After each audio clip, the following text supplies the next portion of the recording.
Hello students, हम Indian polity M Laxmikant के six edition को स्टडी कर रहे थे और इसमें अपने प्रीवियस लेक्चर्स में हमने सिक्स चैप्टर को स्टार्ट कर दिया था जो कि है सिटीजनशिप। और आज का हमारा टॉपिक है लॉस ऑफ सिटीजनशिप। स्टूडेंट्स, जो ये सिटीजनशिप एक्ट ऑफ 1955 है, इसमें ही जो ये आज का हमारा टॉपिक है लॉस ऑफ सिटीजनशिप, ये इसके जो सारे प्रोविजंस हैं वो भी सिटीजनशिप एक्ट ऑफ 1955 से ही आए हैं। ठीक है, जो भी अपने प्रीवियस लेक्चर में हमने जो पढ़ा था कि अगर इंडियन सिटीजनशिप को एक्वायर करना है उसके सारे प्रोविजंस, और साथ ही इंडियन सिटीजनशिप अगर किसी की टर्मिनेट करनी है, उसको रिवोक करना है, तो क्या होगा उसके लिए, उसके भी जो सारे प्रोविजंस हैं वो सिटीजनशिप एक्ट ऑफ 1955 में दिए गए हैं। और सिटीजनशिप एक्ट ऑफ 1955 ही इन सब, चाहे वो सिटीजनशिप को एक्वायर करने के से रिलेटेड प्रोविजंस हो, चाहे वो सिटीजनशिप का रिनाउंस करने से रिलेटेड प्रोविजंस हो, वो सब सिटीजनशिप एक्ट ऑफ 1955 के प्रोविजंस में ही दिए गए हैं। ये इसमें, जिसको कि हमने अपने प्रीवियस लेक्चर में पढ़ लिया था। हमने अपने प्रीवियस लेक्चर में पढ़ा था कि जो एक्विजिशन ऑफ सिटीजन है, इसी सिटीजनशिप एक्ट ऑफ 1955 के अंडर उसके लिए मेनली 5 मेथड्स बताए गए थे। ठीक है, जिसमें कि by birth, bye decent, bye registration, bye naturalisation, bye incorporation of territory. ये ऐसे मेथड्स थे कि जिनके थ्रू हम क्या कर सकते थे कि इंडियन सिटीजनशिप को एक्वायर कर सकते थे। और इसके साथ ही एक और प्रोविज़न को ऐड किया गया था सिटीजनशिप एक्ट ऑफ 1955 में। इसको ऐड किया गया था जब हमारे ये इस एक्ट में एक अमेंडमेंट किया गया 1985 में, तो उसके थ्रू जो एक स्पेशल प्रोविज़न लाया गया कि जो भी सिटीजनशिप देने के लिए असम अकॉर्ड में, ठीक है, special provisions as to citizenship of persons covered by the Assam accord. इसमें ये हमने अपने प्रीवियस लेक्चर में पढ़ा था कि ये जो प्रोविज़न है ये हमारे सिटीजनशिप एक्ट ऑफ 1955 में, हमारे सिटीजनशिप एक्ट में बाद में अमेंडमेंट किया गया था 1985 में। उसके थ्रू असम अकॉर्ड के इस प्रोविज़न को लाया गया था कि आसाम में अगर कोई भी, इसमें हमने दो कंडीशंस पढ़ी थी कि आसाम में अगर कोई भी बांग्लादेश से कोई भी person of Indian origin entry करता है और उसके बाद वो आसाम में ही रहता है, तो अगर उसके लिए दो कंडीशंस थी कि उसको सिटीजनशिप कैसे प्रोवाइड कराई जाएगी इससे रिलेटेड।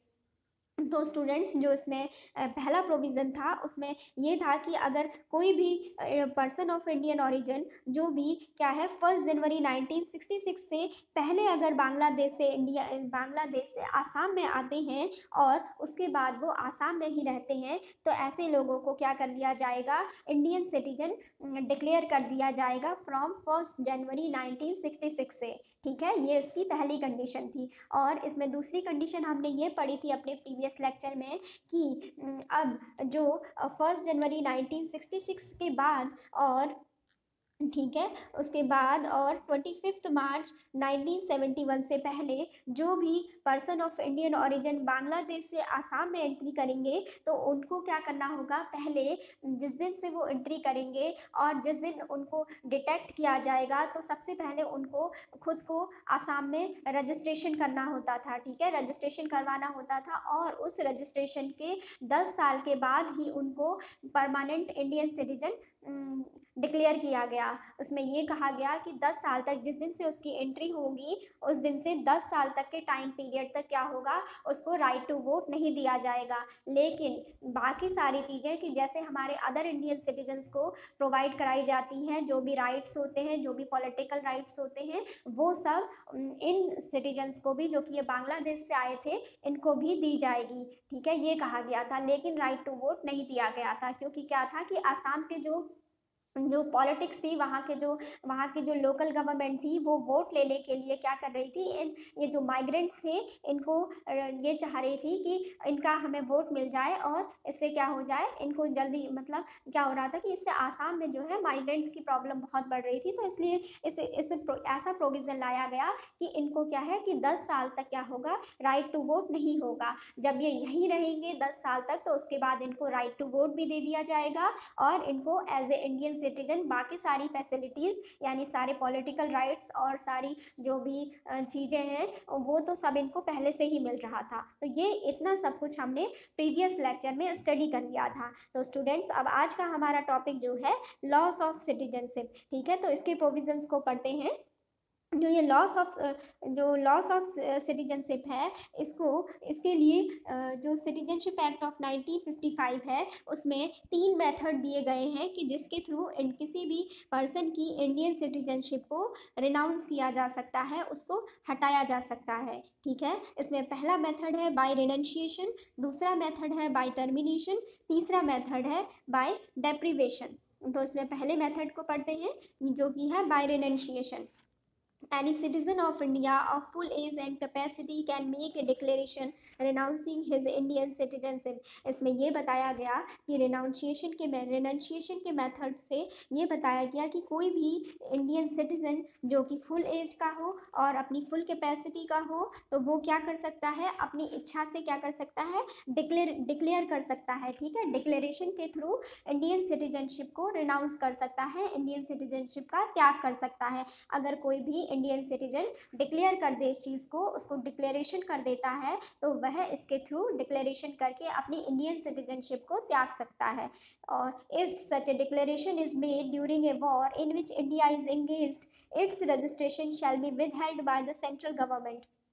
लेकिन इसमें एक कंडीशन दी गई है कि हाँ, डिक्लेरेशन के थ्रू कोई भी इंडिया का सिटीजन अपनी जो इंडियन सिटीजनशिप है उसको छोड़ सकता है, लेकिन ऐसा वॉर की सिचुएशन में नहीं हो सकता है। ये कहा गया कि जब इंडिया अगर क्या हो, किसी भी वॉर में इंगेज्ड हो तो उस टाइम पे कोई भी अगर इंडियन सिटीजन जो है अपना डिक्लेरेशन के थ्रू इंडियन सिटीजनशिप को रिनाउंस करना चाहता है, इंडियन सिटीजनशिप को छोड़ना चाहता है, तो उसको क्या है, रोक दिया जाएगा। उस टाइम पे उसके रजिस्ट्रेशन को सेंट्रल गवर्नमेंट के द्वारा रोक दिया जाएगा और उस टाइम पर उसको सिटीजनशिप उसको क्या है रिवोक नहीं किया जाएगा। मीन्स कि जब वॉर की सिचुएशन चलती है तो उस टाइम पे आप डिक्लेरेशन करके अपनी इंडियन सिटीजनशिप को नहीं हटा सकते हैं, ये कहा गया है। उसके बाद नेक्स्ट पॉइंट है कि minor child of that person also losses Indian citizenship. ये कहा गया है कि ऐसा कोई भी इंडियन सिटीजन कि जिसने अपनी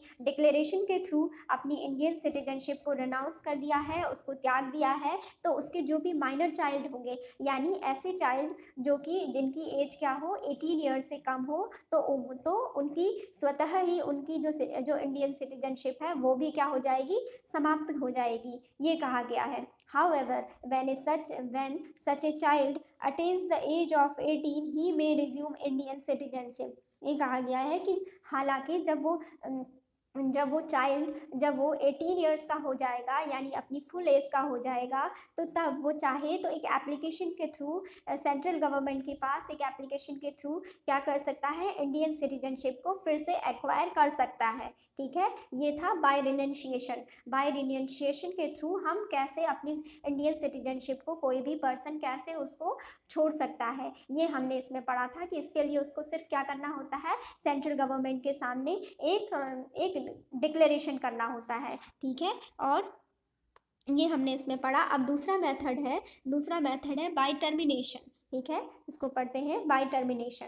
When a Indian citizen voluntarily acquires the citizenship of another country, his Indian citizenship automatically terminates। इसमें ये बताया गया है कि जब अगर कोई भी इंडियन सिटीजनशिप अपनी इच्छा से बिना किसी दबाव के, बिना किसी एक्सटर्नल इन्फ्लुएंस के क्या करता है, किसी अदर कंट्री की सिटीजनशिप को एक्वायर कर लेता है, तो उसकी इंडियन सिटीजनशिप जो है वो ऑटोमेटिकली टर्मिनेट्स हो जाएगी, वो अपने आप ही टर्मिनेट हो जाएगी। इसमें टर्मिनेशन में हमने क्या पढ़ा कि अगर कोई भी इंडियन सिटीजनशिप अपनी इच्छा से क्या करता है, किसी अदर कंट्री की सिटीजनशिप को एक्वायर करता है, तो उसकी इंडियन सिटीजनशिप को क्या कर दिया जाएगा, टर्मिनेट कर दिया जाएगा। उसकी इंडियन सिटीजनशिप ऑटोमेटिकली टर्मिनेट हो जाएगी यानी समाप्त हो जाएगी। This provision does not apply during a war in which India is engaged.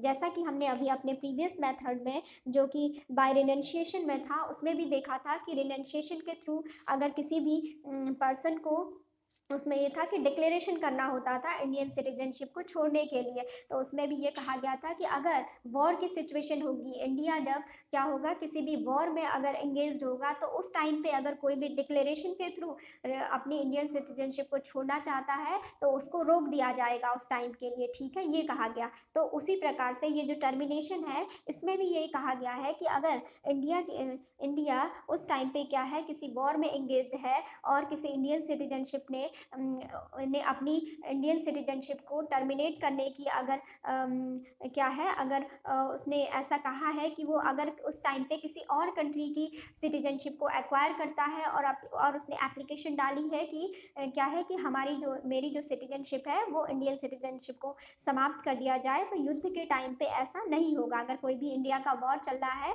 तो उस टाइम पे उसकी जो इंडियन सिटीजनशिप है वो ऑटोमेटिकली टर्मिनेट नहीं होगी, ये कहा गया है। तो ये हमने पढ़ लिया बाय टर्मिनेशन। और लॉस ऑफ सिटीजनशिप में एक लास्ट और थर्ड मेथड है, वो है बाय डेप्रिवेशन। इसको पढ़ते हैं। It is a compulsory termination of Indian citizenship by central government.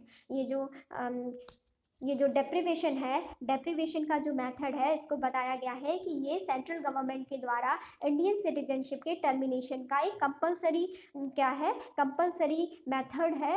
कि यदि इसमें क्या होता है, अगर कोई भी पर्सन इनमें से किसी एक चीज़ मतलब इनमें से किसी भी एक कंडीशन को एक्वायर किए हुए हैं खुद में, तो उसकी जो टर्मिनेशन है उसको तुरंत ही क्या कर दिया जाएगा, उसकी सिटीजनशिप को तुरंत ही टर्मिनेट कर दिया जाएगा। ये है इसमें डिप्रिवेशन में। तो ऐसी कौन कौन सी कंडीशंस हैं उनको पढ़ते हैं। If the citizen has obtained the citizenship by fraud, ये कहा गया है कि अगर किसी सिटीजन ने इंडिया की जो सिटीजनशिप है उसको धोखे से बाय फ्रॉड उसको एक्वायर किया है, तो उसकी सिटीजनशिप को तुरंत सेंट्रल गवर्नमेंट के द्वारा टर्मिनेट कर दिया जाएगा, ठीक है। और डिप्रिवेशन में जो दूसरा प्रोविज़न है वो कहा गया है कि the citizen has shown disloyalty to the constitution of India. इसमें कहा गया है कि अगर कोई भी सिटीज़न जो कि हमारा इंडियन कॉन्स्टिट्यूशन है उसके प्रति अगर वो क्या करता है, डिसलॉयल होता है, उसके प्रति निष्ठा भाव नहीं दिखाता है, उसके प्रति लॉयल नहीं होता है, तो क्या होगा, सेंट्रल गवर्नमेंट के द्वारा जो उसकी सिटीजनशिप है उसको तुरंत टर्मिनेट कर दिया जाएगा, ठीक है। उसके बाद थर्ड प्रोविज़न और है डिप्रिवेशन में, जिसमें बताया गया है कि the citizen has been ordinarily resident out of India for 7 years continuously.